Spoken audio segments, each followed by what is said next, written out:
Hi there, this is David Dyer again, and today our subject, once again, is church. For many today, the church is little more than a Christian social club. They have their weekly meetings. People get dressed up in some of their nicer clothes to go there to hear some speeches about Christian subjects, to sing some songs with Christian words, to mix with other Christians that they know. And at the end of the day, they go home and they feel a little bit better about themselves because they went to church on Sunday. For most people, it's Sunday. So it's sort of a Christian social club. But are people who attend these meetings being delivered from sin? Are they being transformed from glory to glory into the image of Christ? When they go there, are they coming face to face with God Himself? Do they enter into His presence, where they become convicted of their sin, where they stand in awe of His presence, where they see into the heart of God, where they understand more and more of who He really is? Or is it just sort of a benign sort of thing that goes on week after week, year after year, and never really changes anybody? Now, I'm not saying that there aren't people there who have some experiences with God. What I'm saying is, for the most part, most Christian meetings today are not a powerful manifestation of the presence of God. They're just sort of a social club with a Christian theme, where people attend and satisfy their conscience that they're doing the right thing. What we need is an encounter with God. We need something that will prepare us for what is coming. What is coming is a great persecution.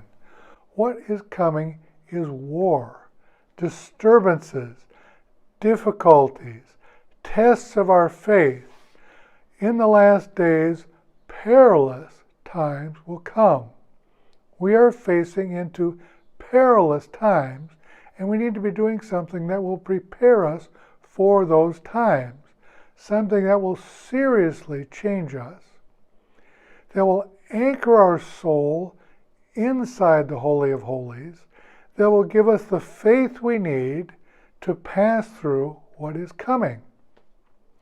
Yes, I know most churches will assure people that they won't go through the Great Tribulation because God will protect them from suffering.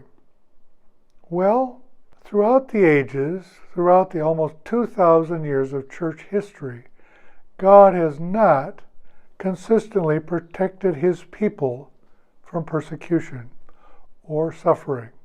What makes this generation think that they are so special in the eyes of God, that God will make an exception and spare them from all persecution and difficulty? This is completely illogical. Another argument people use is the verse that says God has not appointed us to wrath, and so the church will be spared from the wrath of God. That's all very true, but please note, the wrath of God is only poured out at the very, very end of what is called the Great Tribulation, which really should be called the Great Persecution. Maybe the last 6 months. What about the first 3 years or 7 years? What about that time period before the wrath of God is being poured out, but when the Antichrist is controlling the world and trying to subject the world to his religion? Is what you're experiencing today going to help you at that time? Is it preparing you? Is it cleansing your life? Is it strengthening your faith? Is it changing you into the image of Christ? Is it making you willing to lay down your physical life, to be a martyr? Are you prepared not to deny Jesus' name when you're under extreme pressure, to either conform or be executed. What will you do? Is what you're doing in the name of church preparing you for those days? This is an important question. We cannot be playing around with the time we have left. We need to be redeeming the time. And how do we redeem the time? By getting into the presence of God, really into His presence.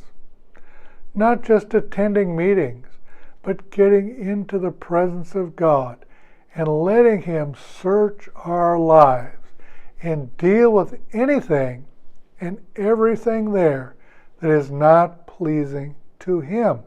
He's the only one that can do this. And the only way this can happen is by coming into His presence and opening up completely to Him. Don't be satisfied with less. Don't be content with a religion. Get a relationship, a real intimate relationship with God. Let Him deal with your life today so that you won't be ashamed when you stand in front of Him, so you won't be unprepared, so that you will be holy as He is holy, because He will have dealt with your life and changed you today. This is what we are supposed to be doing. Meeting together as Christians is not just to hear messages or sing songs. It is get in the presence of God and find out what He is saying and doing. Brothers and sisters, in these days, let God prepare us for what is coming, because it is coming very soon. And when it comes, there is no reverse, there are no breaks. Things will just get worse and worse until the final end. So seek God while there is time, and let Him prepare you for what is coming.